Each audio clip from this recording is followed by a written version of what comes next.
Salut à tous, j'espère que vous portez bien. Alors, nouvelle partie King of War en 2300 points. Je continue un peu à m'entraîner pour le tournoi en Normandie. Donc, je joue une liste similaire un peu à la dernière fois, hein. Donc, 4 régiments de Hunter of the Wild, 2 régiments de Gladstalker, 3 Master Hunter, une cavalerie lourde, un dragon, une sorcière avec l'Alchimist Curse. En face, j'affronte une liste de morts-vivants où j'ai 2 hordes de revenants, un régiment de revenants, 4 troupes d'archers, 2 troupes de spectres, 2 hordes de white, dont une qui se déplace non pas à 7 mais à 16 pas puisqu'elle a un objet magique. On est sur le scénario où il faut contrôler le... Alors, c'est le scénario où il faut faire une percée. Du coup, je pars sur l'idée de mettre mes marqueurs sur mon régiment d'archers qui est derrière. Du coup, il n'a pas mouvement de scout. Ça, c'est mon déploiement après les déplacements, les mouvements de scout. Donc, on voit bien que j'ai décidé de mettre mes 2 unités de choc sur le flanc droit avec le Wildfather qui lui aussi cogne sévère. J'ai envie d'utiliser la colline comme plateforme de tir. On voit qu'Antoine, lui, a mis un objet, un des loots sur une horde de revenants, à côté du Gorblight, du porte-étendard avec Bain-Champ et 2 troupes d'archers. Et de là, on s'aperçoit que pour le reste de son déploiement, il a décidé lui aussi de mettre ses unités d'élite sur le même flanc, celui en face de la cavalerie des dragons. Il a installé ses 2 écrans de spectre devant ses whites. Alors, le truc, c'est que autant les archers, c'est pas compliqué pour moi de me débarrasser d'un redirecteur de charge avec défense 3. Autant ces spectres, c'est quand même assez ennuyeux pour moi de les éliminer. Du coup, je ne peux pas vraiment tirer comme je le voudrais sur les unités de white qui sont derrière. Parce que globalement, les 2 grosses unités qui cognent chez lui, ce sont ces 2 hordes-là, en fait. Et de mon côté, du coup, je vais avancer avec mes unités. Alors, il a fait des résultats au tir plutôt pas mal. Et puis, il a une niche qui a l'Alchimist Curse, hein. C'est pour ça que j'ai un régiment d'Hunter of the Wild qui est ébranlé. Il avance en masse pour pouvoir réussir son scénario de percée. On voit qu'il y a une horde à proximité de la tour un peu excentrée. J'ai dans l'idée d'essayer de la ralentir le plus possible avec l'unité d'Hunter of the Wild sur le flanc gauche, notamment avec l'utilisation des décors. Il n'a pas de source de benchant, il touche sur 4 naturellement, donc ça fait du 5. Du coup, je pense que c'est tout à fait jouable. Et il y a un moment donné où je décide de prendre un risque. Je vais charger en simultané avec le personnage commandant de la Normandie avec le Wildfather. Et je vais prendre 2 régiments de Hunter of the Wild pour protéger les flancs de mon marbre. L'idée en fait, c'est 2 unités à 140 points sur le côté, c'est de les sacrifier pour pouvoir ensuite lancer des charges pour débloquer un peu la situation. Je suis bien obligé de sacrifier quelques éléments. Et du coup, ensuite, moi, je suis à portée de charge avec ma cavalerie et mon dragon, et je pense que ça devrait le faire. Là, on voit bien la colline, elle est utilisée comme poste de tir pour 2 Master Hunter, la sorcière avec l'archimage et un régiment de Gladstalker. Et du coup, là, ici, mon plan, il va au bout du... Voilà, je vais au bout de mon plan, je décide de charger avec une unité d'Hunter of the Wild sur un régiment d'archers, notamment pour essayer de laisser le temps à l'autre unité de respirer puisqu'elle était ébranlée. Et je détruis le régiment d'archers sans vraiment surprise, hein. Franchement, les 15 attaques qui touchent sur 3, même si j'ai pas la force dévastatrice, sur des unités de F3, ça ramone, quoi, franchement. Donc l'unité, elle tombe sans souci. Du coup, sur l'autre flanc, on voit que j'ai fait tomber la troupe d'archers sans difficulté, mais j'ai fait aussi tomber un régiment de revenants. Par contre, j'ai pas réussi à faire tomber la troupe de spectres malgré le benchant et l'aura vicieux du Wildfather.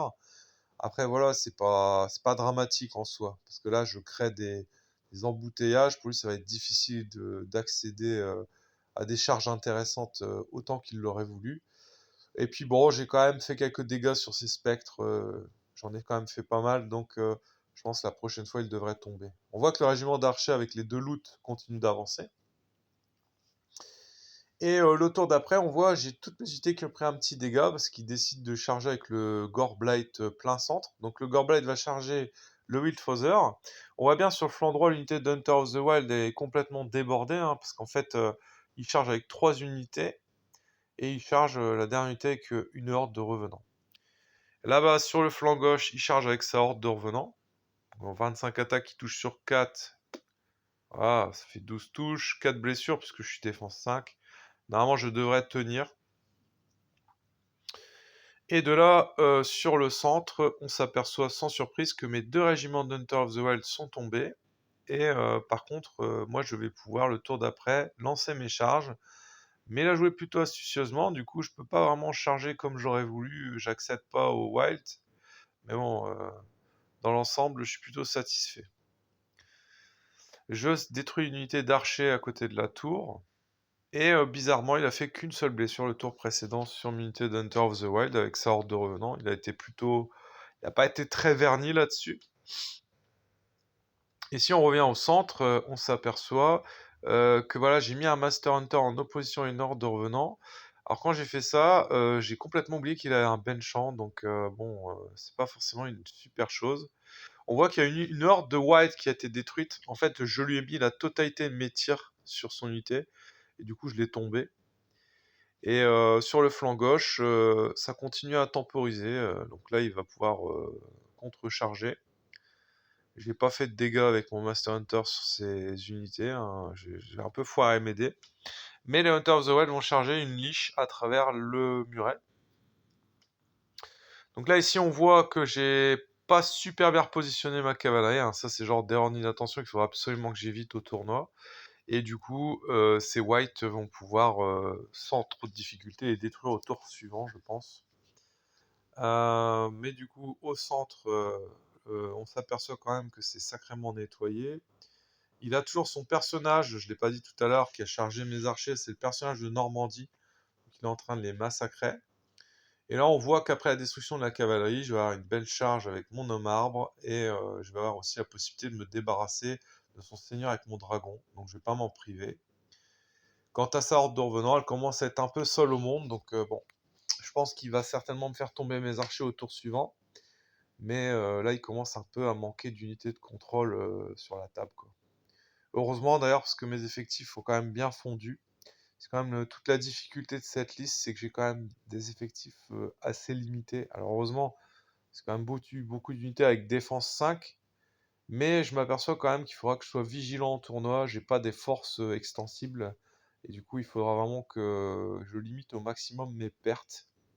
Son seigneur est mort, donc je vais pouvoir repositionner mon dragon. De la même manière, les whites sont morts aussi.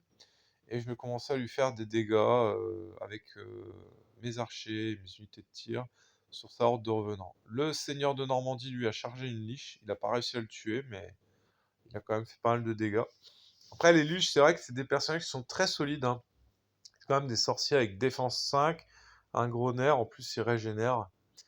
Et là, sans surprise, sa horde de revenants a chargé mes archers. Alors après, c'est ce que j'expliquais tout à l'heure, hein, cette horde elle commence à être sacrément seule. Il fait tomber le régiment d'archers et il réfléchit pendant un petit moment. Il essaye de trouver une solution dans laquelle ses revenants ne sont pas chargés de flanc, mais en fait, il va pas pouvoir. Tout ce qu'il va pouvoir éviter, c'est la charge de flanc du dragon. Il a plutôt raison, mais dans l'ensemble, c'est voilà, c'est des démarches qui pouvaient pas trouver de solution, quoi, hein. Là, il est en plein centre de la table. Mon Master Hunter, il a chargé les archers, il leur a fait 3 dégâts. Donc voilà, l'idée c'est de créer un embouteillage pour vraiment s'assurer une fois encore que sa horde ne passera pas.